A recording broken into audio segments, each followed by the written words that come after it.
Esta semana, en cuanto al tema del Dow Jones, bueno, vimos que ya se hicieron máximos históricos y ahora tenemos que estar, pues, analizando exactamente qué fue lo que pasó. Ya habíamos adelantado algo hace un par de semanas, pero ahora me he tomado la tarea de revisar en un programa que utilizo para ver cuando es de largo plazo el asunto con las herramientas más apropiadas.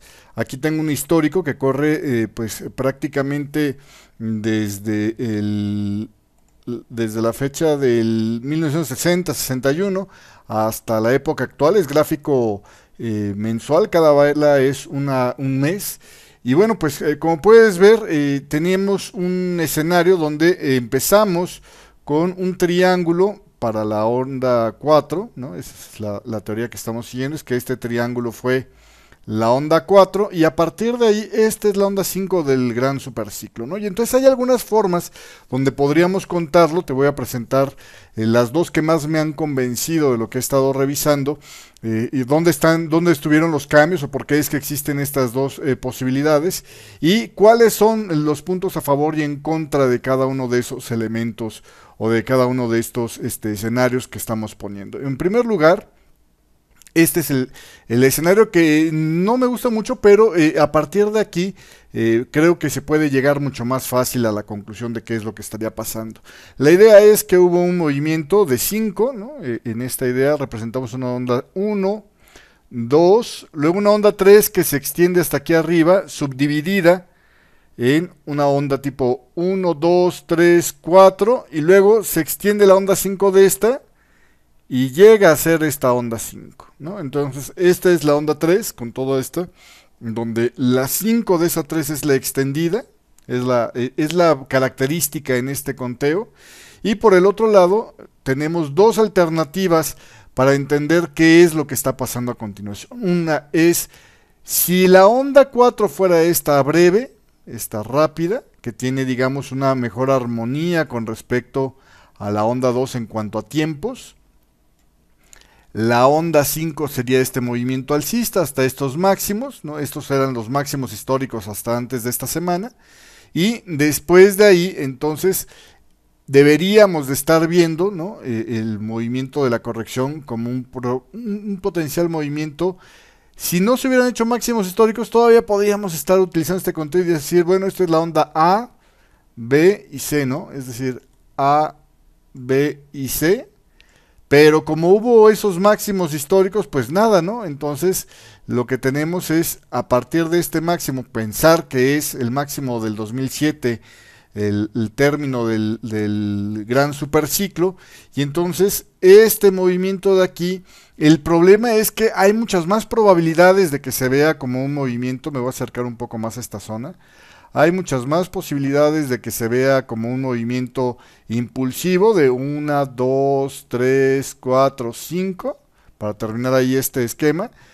Y después de ahí entonces, si ese es un 5 hacia la baja, es muy difícil hacer coordinar la idea de que este movimiento en realidad pues es parte inicial de una corrección. El único argumento que se podría decir es, bueno, ¿qué tal que esto fue un WXYXZ, ¿no? Y pues bajo este tamaño de velas no se llegan a reconocer los pullbacks y aún así deberían haber sido muy pequeñitos. Entra esa posibilidad, pero la verdad es que no me cuadra mucho como conteo, ¿no? Entonces ese es el problema para pensar que este fue la onda 5. Pero existe otra posibilidad que aquí haya terminado la onda 3 bajo esta idea y esto haya sido A, B y C. Es más fácil entender que esto pudiera haber sido un zigzag doble, como un A, B, C, X y otra vez una especie de A, B, perdón, triple, ¿no? Era A, B, C, X y luego otra vez un movimiento tipo A, B, C, X y A, B, C y se acaba ahí el movimiento de corrección de onda B y después este 5 claro hacia la baja, que este es mucho más fácil de identificar como un 5, es una onda C, ¿no? Y entonces esta plana extendida que estamos viendo aquí, en realidad se trata de la onda 4, la corrección de la onda 4. ¿Qué guías tenemos para poder entender eso? Una que a mí me dejó así como que bastante sorprendido me voy a alejar otra vez nada más para mostrarte de dónde viene el cálculo. Eh, si normalmente entre la onda 2 y la onda 4 suele haber alguna especie de correlación, suele haber alguna especie de similitud, ya sea en distancias o en tiempos. Si yo observo, me voy a acercar solo a lo que es esta fase para tratar de tener el escenario más claro posible. Eh, si yo observo la distancia que tomó entre estos dos puntos, es decir, desde el término de 1 hasta el término de lo que estamos pensando que es 2, fue del 30 de septiembre de 1976 hasta el 31 de marzo de 1980.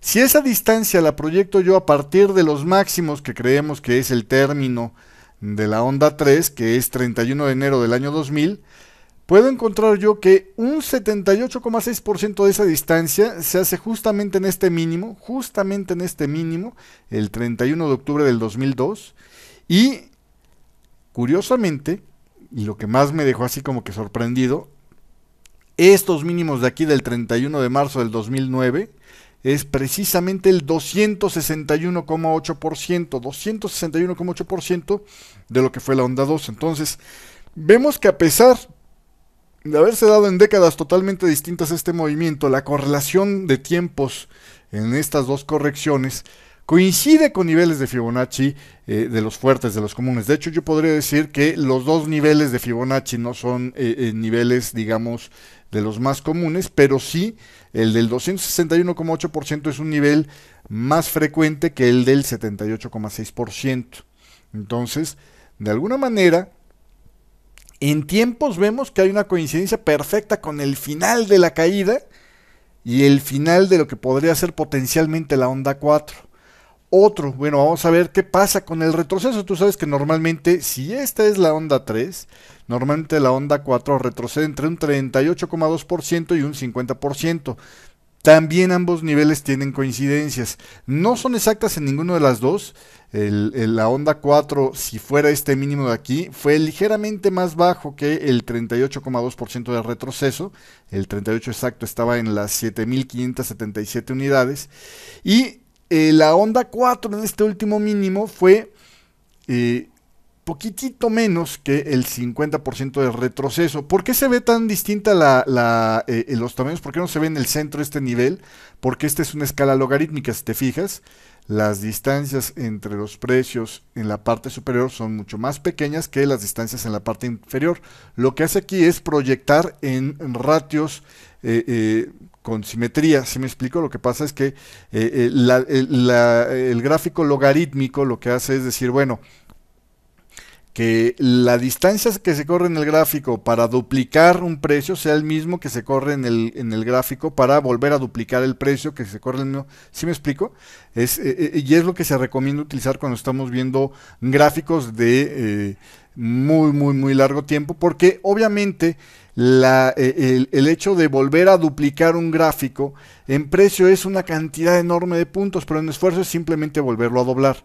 Entonces, por eso es que se recomienda este tipo de situaciones para ver, digamos, en proporción qué tanto esfuerzo está haciendo el precio. Y evita que veamos gráficos, algunos que me conocen desde hace mucho tiempo, alguna vez les traté de presentar un gráfico no logarítmico de largo plazo y se veía compactadísimo al principio y después un gran movimiento al final. Y finalmente no te da las proporciones exactas de los movimientos. Bueno, retomando el punto. Entonces, tenemos que el 50% sería equivalente al 4 en este nivel y el 4 en el 38,2% es el que se hizo primero aquí el 31 de octubre del 2002, ¿no? Entonces, a partir de ahí, bueno, pues tenemos dos posibles escenarios, que esta haya sido la onda 5, ¿no? Y qué pasa si yo proyecto el tamaño de la onda 1 a partir del término de esta onda 4. Bueno, pues si te fijas, rebasó ligeramente el 1 a 1. La proporción yo no creo que sea tan grande como para descartar la idea. Si me explico, no es tan grande. Y yo puedo llegar a contar 5 movimientos en esta zona, es decir, si me fijo yo, puedo llegar a ver aquí, en este escenario, 1, 2, 3, bien podría haber sido esta, después por acá la onda 4 y después este último tramo la onda 5. No tengo yo problemas con eso. La otra alternativa, vamos a tratar de ver un poco más de velas.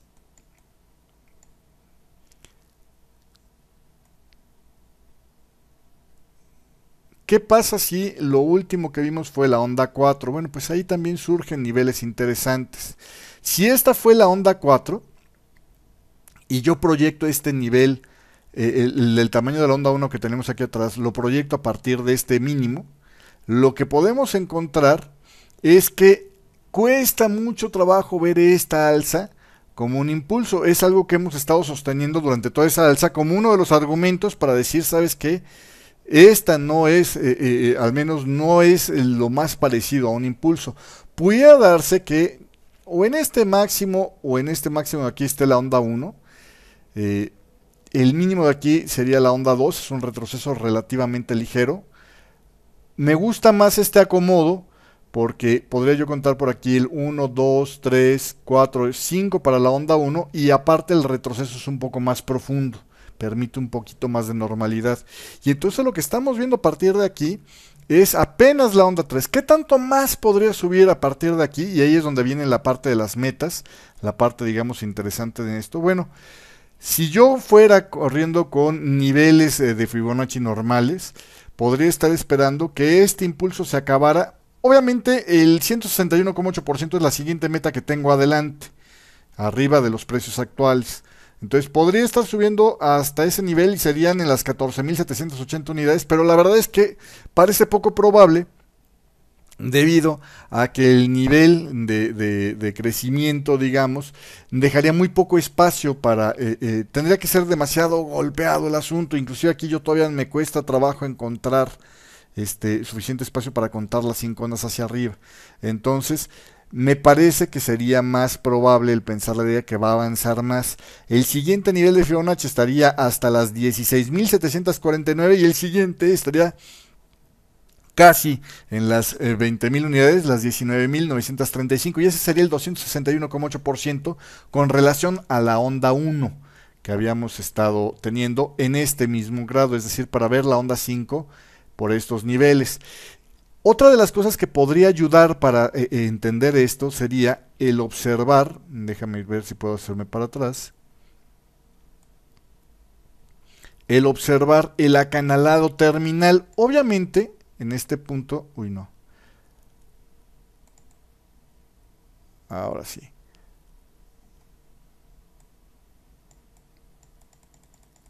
Obviamente en este punto, si yo proyecto el máximo desde la onda 3, se me va muchísimo más arriba de lo que ellos son los niveles de proporción normales. Pudiera pasar, pero eso ya sería cuando en estos niveles veamos que todavía no hay para cuándo terminar.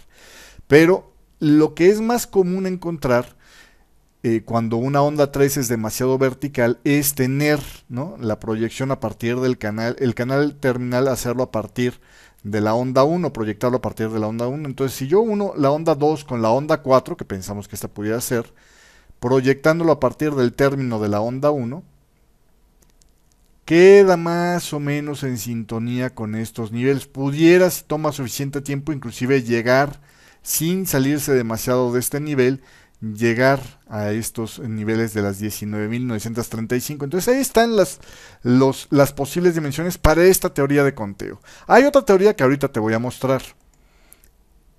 Esta es la otra teoría que tenemos.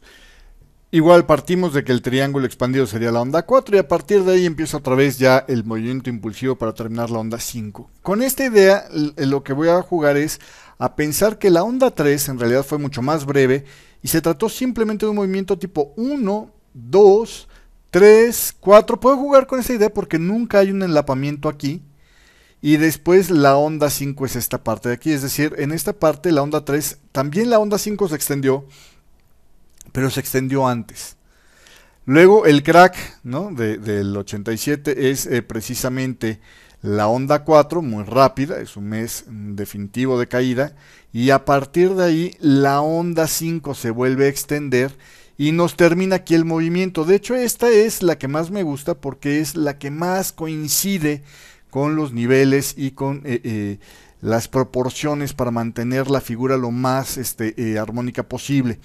En esta idea, si te fijas, si yo trazo un canal terminal uniendo las ondas 2 y 4 y lo proyecto a partir del término de la onda 3, la onda 5 rebasa ligeramente esos máximos, pero finalmente no es algo que sea imposible. Y a partir de ahí entonces decíamos, lo que sucedió es que es una plana extendida, donde esto es la onda A, esto es la onda B y esto es la onda C. Nosotros creíamos originalmente, de hecho este era el conteo que traíamos originalmente, pensando en que esta plana extendida era todo lo que íbamos a hablar de la fase de corrección, y en realidad esta era apenas la primera parte de una onda C que podría estar cayendo más. Eh, Sin embargo, bueno, pues cabe la posibilidad de que no, que eso haya sido así. Obviamente, como es todo el impulso, corregirlo apenas con este nivel de retroceso que es prácticamente poquito más del 50% de toda esta alza, no es, de hecho déjame medirla, aquí está puesta, de hecho este es un nivel justamente al 50% de esta onda, es el término de esta caída. La verdad es que no suena como una corrección lo suficientemente amplia, pero bueno, es el 50% de retroceso. Pudiera ser inclusive que aquí ya se terminó el movimiento de corrección, y si se sigue inyectando dinero al mercado financiero y la logran salvar, puede ser que esto haya sido ya todo y a partir de aquí volvamos a enlazar otro movimiento impulsivo. El problema es que, insisto, este no se ve como un movimiento impulsivo y por eso es que me gusta mucho este conteo. Si esto fuera, y aquí es donde más o menos todo coincide, si esto fuera una onda tipo A, B, C para corregir y hacer la primera fase de una corrección más profunda, hay que tomar en cuenta que en tiempos, por ejemplo, esto es apenas una proporción pequeña de lo que ha sido solo la onda, solo lo que ha transcurrido de la onda 5. Si me explico, en tiempos apenas es solo una pequeña proporción o es solo asimilable a lo que es apenas la onda 5 y estamos corrigiendo pues prácticamente desde los años 30, ¿no? Que es cuando teníamos, no es cierto, desde antes de los años 30, cuando teníamos el principio de este gran superciclo. Entonces, la teoría sería que esta es apenas la onda A, estamos viviendo la onda B y después viviremos una onda C hacia la baja, es decir, en términos generales, lo que estaríamos viviendo es onda A, onda B, es una plana extendida otra vez, y es normal que haya una plana extendida por un ciclo que se ha extendido tanto, y después vivamos una onda C hacia la baja. ¿Sí me explico? Entonces, para esta teoría lo que tenemos que ver es, bueno, ¿y dónde podría estar el término de la onda B, no? Que creemos que es una onda B rápida. Y ahí sí coincide, todo el tiempo de esta alza estuvimos diciendo, esta alza no está como momentum, esta alza es de patrones correctivos, esta alza no parece ser un patrón impulsivo, y esta teoría nos permite sostener esa idea. Entonces, ¿dónde es donde se podría acabar si es que esto en realidad no despega más? Bueno, pues nosotros creemos que la proporción de Fibonacci, ya las más normales ya fueron rebasadas, pero bueno, hay que entender que se está haciendo una sobreinyección en el sistema financiero de dinero. Estamos metiendo a ritmo de 85,000 millones para estar logrando apenas este brinquito de aquí. No se ve muy sustentable, pero de alguna manera es algo que parece que pudiera estar todavía dando un poco más de sí. ¿Qué tanto más podría estarse elevando? Bueno, una proyección que podríamos estar utilizando es precisamente el nivel del 161,8% de lo que es esta fase de caída, desde estos máximos hasta estos mínimos. 161,8% es justamente la zona de las 15,287 unidades. Esta es exactamente la cosa que te quería yo proyectar cuando te mostré ese gráfico que sacamos en preview en la primera parte de esta semana en el escritorio de 7 pasos.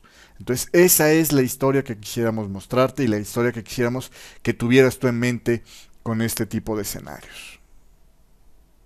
De continuar esta teoría funcionando como estamos, entonces en cuanto se acabe este movimiento, que por cierto pudiera ser que no está tan lejos de terminarse ya, tendríamos un reversal y rompiendo estas zonas, por ejemplo, si no se extiende más de lo que tenemos, rompiéndose esta zona de aquí, de las 10,486 unidades, a partir de ahí buscaríamos, desde donde queden los máximos, una proyección del 161,8% de esta misma distancia a partir de aquí o 61,8% a partir de estos mínimos.